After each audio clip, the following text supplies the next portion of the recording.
who are expert at memorizing.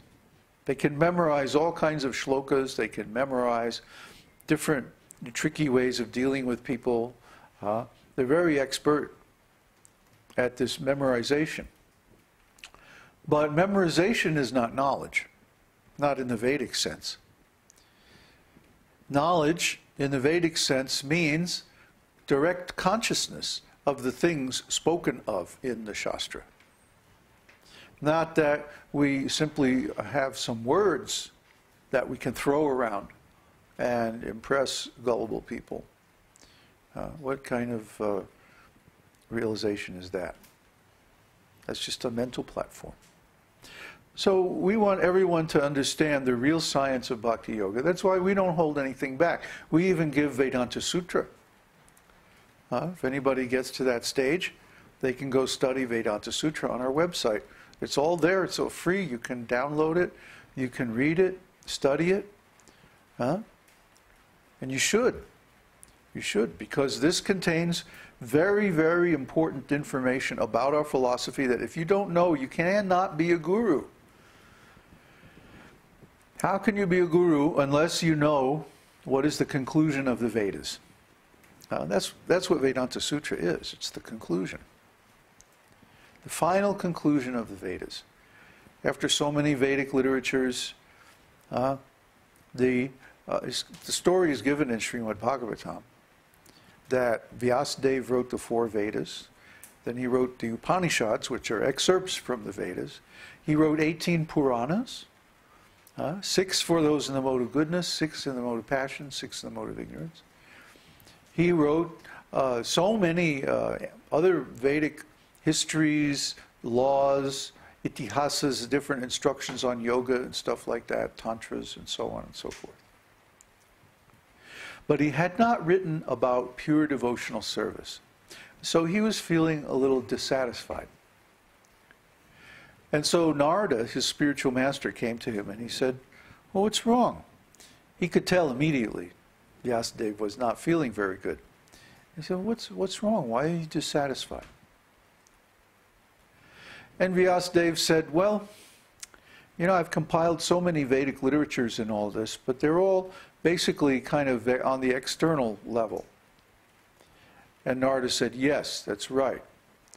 You have written so many Vedic literatures, but the principle in these Vedic literatures is basically karma, external religious principles. You are tricking people, you're cheating people. You are using the, you are offering them some material benefit and using that to get them to do little spiritual service. Hear a little bit about the demigods and the name of God and so on like that. Because all the demigods, actually, their names come from Vishnu. You know? No? I didn't know. You didn't know that? No. Oh, yeah, they just borrow their names. Those aren't their real names. Like Indra, for example. Indra can be, there are different people who become Indra at different times. Even the Manus, the progenitors of mankind, they're only, they hold office for, I think it's 22 Divya Yugas or something like that. About 72 million years. And then they're replaced. There's a big devastation, the end of the day of Brahma, and then they're replaced with the new Manus and so on. So there are many different individuals who hold these posts, known as Indra, Manus, Varuna, and the various other devas. It's not like there's one person and he's always Indra. No. Indra is a job. Indra is a title in an organization, the organization of the controllers of the universe. Yeah, it's narrated in Śrīmad-Bhāgavatam that when Gopakumar went to the heavenly planets, that Indra got in trouble He had seduced the wife of some sage, and the sage cursed him. And so he was very much afraid of this curse. And so he went into hiding. And suddenly it's like, well, where's Indra? I don't know.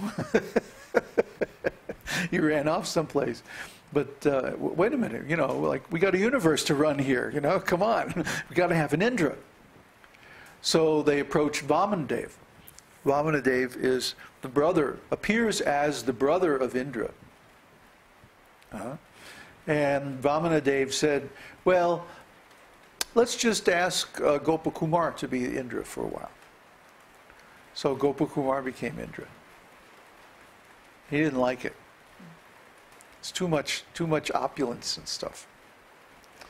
You know, so he didn't like put on all the fancy clothes and jewels and all that stuff. He just kept his normal dress as a cowherd boy in, but somehow he did the duties of Indra.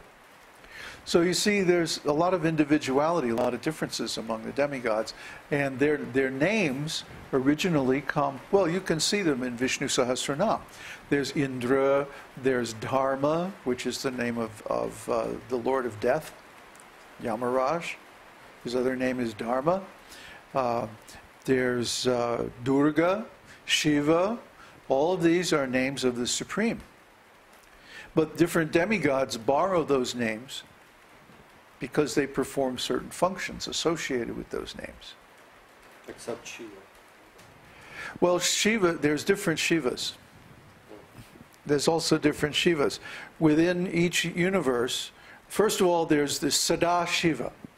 Sadashiva is almost on the same level as Narayana. But he is directly in touch with Maya. He's directly in touch with the material energy. So he does not accept worship on the level of the Supreme Personality of Godhead. He has a different tattva. The Supreme Personality of Godhead, his ontological station is known as Vishnu Tattva. Vishnu means the controller, the all-pervading one, the source of everything, and so on. So all the expansions, all the direct expansions of Krishna are Vishnu Tattva. And their consorts are Lakshmis. However, Shiva, he's directly in touch with Maya, the material, the sum total of the material energy, the Mahatattva, personified, Durga. And Durga is also Krishna's potency, but because she's material and he's in touch with her, then he is not worshipped on the same platform. He's not given the same elevated respect as Vishnu. A little less. And his tattva is Shiva tattva. See? So then within every universe there is a Lord Shiva who may or may not be a direct expansion of Sadashiva. He may be the same personality if there's no one to fill that role, or he may be a very highly advanced devotee who takes that role. And then there are his sons, who are called the Rudras. See? And so there are many Rudras. I think there's 11 Rudras in this universe. And they're like the sons of Shiva. But they're all living entities. They're all living entities, but they perform tasks related to the mode of ignorance, management of that mode, that guna, the quality of material energy. So you see, things are appropriately complex in the management of the universe, just to give the Lord the flexibility that he needs to create this masterful illusion. It's really wonderful, amazing what he does. So anyway, we should learn all these things. We should learn Śrīmad-Bhāgavatam, how it describes, first of all, the universal creation. Then it describes the process of devotional service. And finally, it describes the perfection of devotional service in Vrindavan. Krishna's Vrindavan Leela, Krishna's intimate pastimes with the gopis. Now, these were never described before in any Shastra. They're too confidential. So when Vyasadeva was chastised by his spiritual master that, look, you're offering people some bribe. It's the same thing we're doing by instructing people to chant Vishnu Sahasranam. It is. I have nothing to hide. You want to be healthy, wealthy, famous, beautiful? Chant Vishnu Sahasranam. You want to have your material difficulties minimized? Chant Vishnu Sahasranam. Do you want to become prominent in whatever social circles you're in? Chant Vishnu Sahasranam.